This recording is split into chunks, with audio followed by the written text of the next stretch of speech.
عسلامة عسلامة، فيديو جديد ان شاء الله. يا رب ينال استحسانكم وربي يعطينا القبول ومحبة الرسول عليه افضل الصلاة والسلام. اول حاجة نقولها لكم صحة شريبتكم.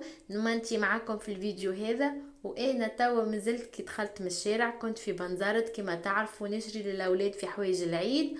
هكا هو عاد ان شاء الله مبروك سعيد علينا وعليكم وعلى أمة سيدنا محمد أجمعين.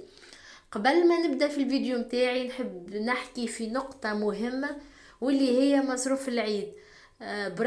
بربي كلمة للنساء اللي تقضي رفقا برجالكم، أو بالأحرى رفقا بجيب راجلك. راهي الدنيا صعيبة كما تعرفوا، المعيشة غليت في تونس، سواء ماكلة أو لبسة، كل شيء غلي. لذا ميسالش تعمل طلع على الفريب اللوكس، فما فريب لوكس راهو ميسالش تاخو الحاجة المرفقة، راهو الحكاية حكاية ذوق. ساعات تلقى حاجة مرفقة ومزيانة برشا، كيما تدخل الأكبر البوتيكات، وما نحبش نسمي البوتيكات، تقام الاسم العالي والمربط الخالي، وظهر لي تعرفوهم الماركات الغالية والكاليتي اللي ما جات حتى شيء. دونك البنات، ربيوا اولادكم على القناعة والعين المليانة، وخاصة حسن الاختيار. سيدتي الكريمة، انتي مولاة الدار، فيكون التدبير من عندك، وصغيرك راهو مراية تشوف فيها روحك. يعني كان انتي تصرف برشا، راهو ولدك يتعلم عليك، وكيما يقولوها ذاك الشبل من ذاك الأسد.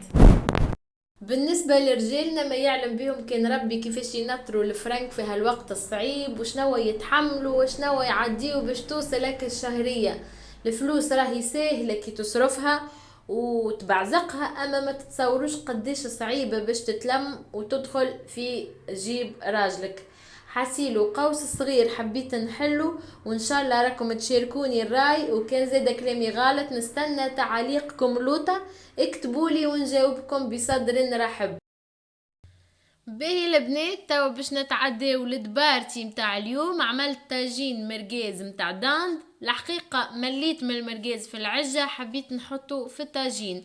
اول حاجة بديت بها، خذيت كعبتين بطاطا، بطبيعة قشرتهم وقصيتهم دي كوب صغار، وقليتهم في الزيت، حطيتهم حضرتهم بحذايا. قصيت زيادة كعبتين بصل جويدين، حضرت شوية معدنوس، سمعت كعيبتين عظم وقصيتهم دي كوب.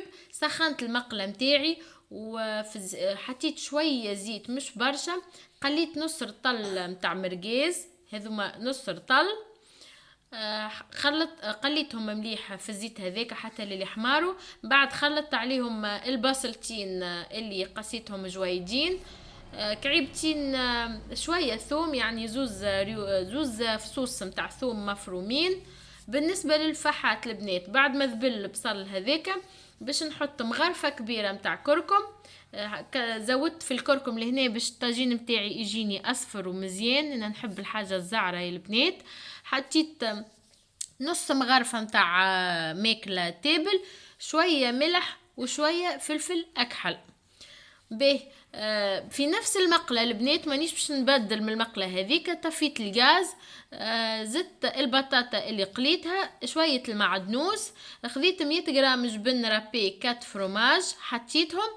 حكت الكريم فريش، فرغتها من الماء متاعها وحطيتها هي زادة، واكل كعيبتين متاع العظم المصموتين اللي قسيتهم دي كوب. هذا هو الخليط. كنت نجم البنات بالنسبة للمرقاز كنت نجم نقصه مرسوات صغيرين، لكن انا باش نعمله بطريقة اخرى. اقعدوا معايا لاخر الفيديو باش تشوفوني كيفاش باش نعمله البنات. لهنا خذيت حارتين عظم، حطيت حارة وكعبتين، وخليت كعبتين باش نشوف اسكو يزيد يتطلب نزيد العظام والا لا. لهنا سوفيزون تشوفوا فيه الخليط جاري. فقستهم في صحفة وحدهم باش ما تصيرليش هكايا ونلقى قشرة في الطاجين متاعي، خاطر خايبة على الاخر الفازة ديك كي تترشق في سنيك هكايا قشرة العظام. دونك فقست العظام في صحفة، وخرجت كعبات المرقاز من الخليط هذاك. عندي المول هذايا باش نطيب على الغاز، يعني مانيش باش نحطه في الفور. دهنت المول متاعي بشوية زبدة، وحطيت الخليط متاع الطاجين، ومن بعد كيما قاعدين تشوفوا حطيت كعبات المرقاز. دخلتهم في الطاجين متاعي بالطريقة هذيك، طريقة دائرية معناها على طول المول متاعي، باش بعد كي تجيب الطاجين ونقصه نلقى المرقاز من داخل. دونك طيبته على الغاز على نار هادية على الاخر، وبعد مازال سخون لهنا البنات خاطر تزربت على الاخر، هو باش يذن لازمني نقصه، اما انتوما خليوه حتى اللي يبرد. لهنا طيبت اكوتي شويه مرقه، عندي سلطه مشويه، سلطه متاع خس. هذا هو شقان فطري بالنسبه لليوم، طاجين جايبنين على الاخر. نودكم ومشاهيكم ان شاء الله في دبارة اخرى وفي فيديو جديد، وبسلامه. وما تنساوش اللايك والاشتراك في القناه. باي باي. هاك باش تمامي طاجين.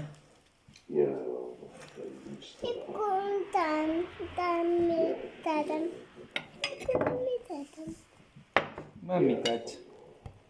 هاي بنتي مالتها قبل التاتا.